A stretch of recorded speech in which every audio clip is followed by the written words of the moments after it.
सही कहा है किसी ने, चिंता और चिता में सिर्फ एक बिंदु का फर्क होता है। इस दुनिया में कुछ लोग बेवजह चिंता करते हैं, बिना किसी कारण ही अपने आप को और मन को परेशान करते रहते हैं। चिंता हमें बीमार करती है। आज की इस कहानी में हम सीखेंगे कि क्यों हमें बेवजह चिंता नहीं करनी चाहिए। एक गांव में एक किसान था जिसे एक बहुत ही बुरी आदत लग चुकी थी, और वह आदत थी बेवजह चिंता करने की। वो हर समय किसी न किसी चीज की चिंता करता ही रहता। वो हर समय सोचता रहता है कि कहीं मेरे साथ कुछ गलत ना हो जाए, जबकि उसकी जिंदगी में अभी तक सब कुछ ठीक ही चल रहा था। उसके पास एक बड़ा सा खेत था जिसमें अच्छी खासी फसल हो जाती थी। खेती करने के लिए 2 बैलगाड़ियां थीं, एक अच्छा घर था, एक पत्नी और 2 प्यारे बच्चे थे। लेकिन फिर भी वो किसी ना किसी अनहोनी के बारे में सोचकर बेवजह चिंता करता रहता। कभी सोचता कि अगर मेरी फसल में कीड़े लग गई तो क्या होगा, अगर आवारा पशुओं ने फसल को बर्बाद कर दिया तो क्या होगा, अगर सूखा पड़ गया या अत्यधिक बारिश हो गई तो मेरी फसल खराब हो जाएगी।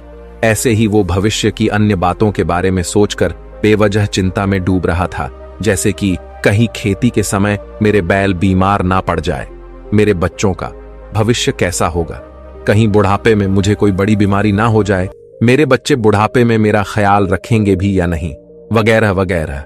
अपनी इस लगातार बेमतलब चिंता करने की आदत की वजह से वो आसान और परेशानी नहीं लगता था, और अब उसका किसी भी काम में मन भी नहीं लगता था। उसकी पत्नी ने भी इस बात को अनुभव किया कि उसे बिना मतलब चिंता करने की आदत पड़ चुकी है। उसने उसे कई बार समझाने की कोशिश भी की, तुम बेवजह चिंता करना छोड़ दो, लेकिन उसके समझाने का कोई मतलब नहीं रहा। उसे पता चला कि नगर में एक महात्मा आए हैं जिनके पास सारी समस्याओं का हल है। फिर एक दिन वो उसे लेकर एक बौद्ध भिक्षु के आश्रम में पहुंची। बौद्ध भिक्षु बहुत ही बुद्धिमान और ज्ञानी व्यक्ति थे। किसान और उसकी पत्नी अपनी सारी समस्या बौद्ध भिक्षुओं के समक्ष रख दी। किसान ने कहा, महात्मा, मैं हर समय किसी न किसी बात की चिंता करता रहता हूं। किसान की समस्या को पूरे ध्यान से सुनने के बाद बौद्ध भिक्षु ने कहा, ठीक है, तुम दोनों कल सुबह आना और फिर मैं तुम्हें तुम्हारी समस्या का समाधान बता दूंगा।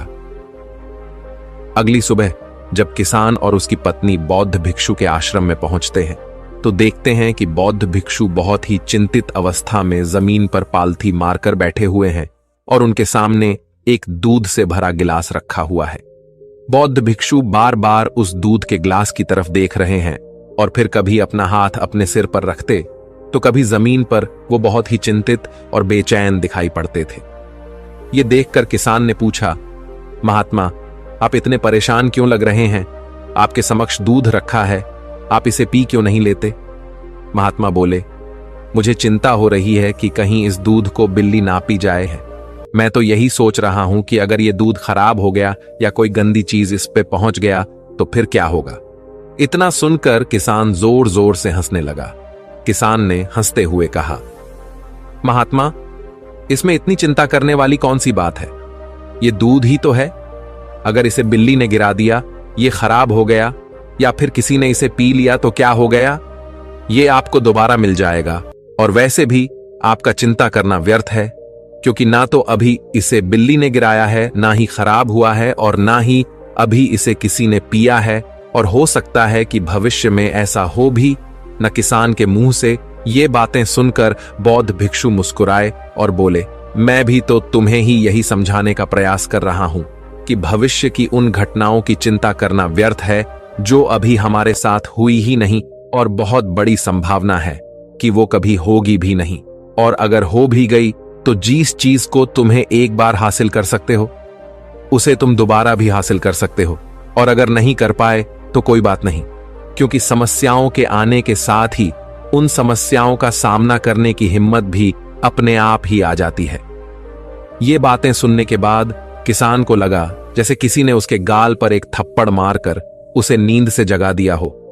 उसे महसूस हुआ कि वो भी तो यही गलती कर रहा है। वो भी तो भविष्य की उन घटनाओं के बारे में सोचकर चिंतित हो रहा है जो अभी तक घटी ही नहीं और शायद कभी घटेगी नहीं। वो और फिर बौद्ध भिक्षु के चरणों में गिर पड़ा और कहने लगा, इतनी आसान में मुझे मेरी गलती का एहसास करवाने के लिए आपका बहुत बहुत धन्यवाद, और मैं आज से पूरा प्रयास करूंगा, मैं बेवजह चिंता करना बंद कर दूंगा। जापान में एक लोकप्रिय कहावत है, अगर तुम चल रहे हो तो सिर्फ चलो, अगर तुम खा रहे हो तो सिर्फ खाओ, लेकिन एक समय में सिर्फ एक ही काम करो, चिंता ना करो। इस लोकप्रिय कहावत के अर्थ ने मुझे हैरान कर दिया था, और सच कहूं तो मुझे ऐसा लगता है कि कहावत के अर्थ में ही वो राज छुपा है, जिससे अगर किसी ने अच्छे से समझ लिया और अपने जीवन में उतार लिया तो वो चिंता के बंधन से ही हमेशा हमेशा के लिए मुक्त हो जाएगा। इस कहावत के अर्थ के बारे में हम आगे बात करेंगे, लेकिन उससे पहले देखते हैं कि हमारे दिमाग में इस तरह के विचार से ज्यादा चल रहे होते हैं। पहला, क्या मैंने ये काम सही से किया? दूसरा, क्या मैं इसे और बेहतर कर सकता था? तीसरा, इसका परिणाम क्या होगा? और चौथा, लोग मेरे और मेरे काम के बारे में क्या सोच रहे होंगे? ये ऐसे कुछ विचार है जो हमारे दिमाग की सिस्टम में ज्यादातर समय चलते रहते हैं, लेकिन हमें पता नहीं चलता, क्योंकि हमने इन विचारों के साथ जीना सीख लिया है। और हमारा दिमाग काम भी ऐसे ही करता है कि अगर हमने इसे किसी काम को कई बार करवा लिया तो फिर ये उसे अपनी आदत बना लेता है, और फिर हमारे चाहे बिना भी उस काम को करने का प्रयास करता है। शुरुआत में तो हम किसी भी काम को अपनी इच्छा से पूरे होशो हवास में करते हैं, लेकिन बाद में वो हमारी आदत बन जाता है, और फिर हम बस बेहोशी की हालत में बिना सोचे समझे उस काम को करते चले जाते हैं। जब एक बच्चा छोटा होता है तब उसे पता नहीं होता कि चिंता क्या है, लेकिन जैसे ही वो बड़ा होता है माँ बाप कहना शुरू कर देते हैं, बेटे आपको होमवर्क करना है, आपको उसकी चिंता नहीं हो रही, आपके एग्जाम आने वाले हैं, आपको उसकी चिंता करनी चाहिए। और ऐसे ही ना जाने कितनी सारी चीजों के लिए बच्चों के आसपास के लोग उसे चिंता करने के लिए कहते हैं, और वो छोटा बच्चा इस बात को मान लेता है। ये अच्छा, किसी भी काम को करने के लिए हमें उसकी चिंता करनी पड़ती है, और फिर वो भी किसी काम की घटना के बारे में बार बार सोचने लगता है।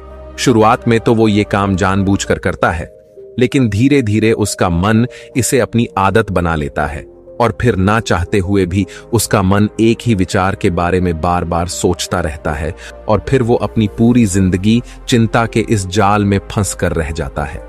लेकिन अब प्रश्न यह उठता है कि इसका समाधान क्या है?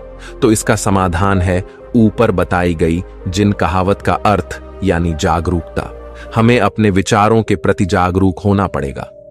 हमें थोड़ी देर रुककर इस बात पर ध्यान देना होगा कि कहीं हम ना चाहते हुए भी एक ही घटना के बारे में तो बार बार नहीं सोच रहे हैं।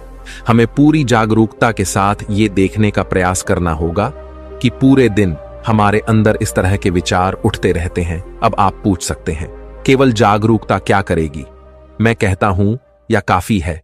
ये मन को शांत करने के लिए पर्याप्त है, मन को अपने स्वभाव का एहसास कराने के लिए पर्याप्त है, और जीवन में जागरूकता लाने का सबसे आसान तरीका है ध्यान करना। ध्यान करने के दौरान अपने विचारों पर ध्यान देना, और जब आप पूरी जागरूकता के साथ अपने विचारों पर ध्यान देना शुरू कर देंगे, तब आप पाएंगे कि आपके मन में चलने वाले गैर जरूरी विचार एक एक करके अपने आप ही गायब होना शुरू हो जाएंगे, और फिर आप एक आनंदित और शांत जीवन अनुभव कर पाएंगे।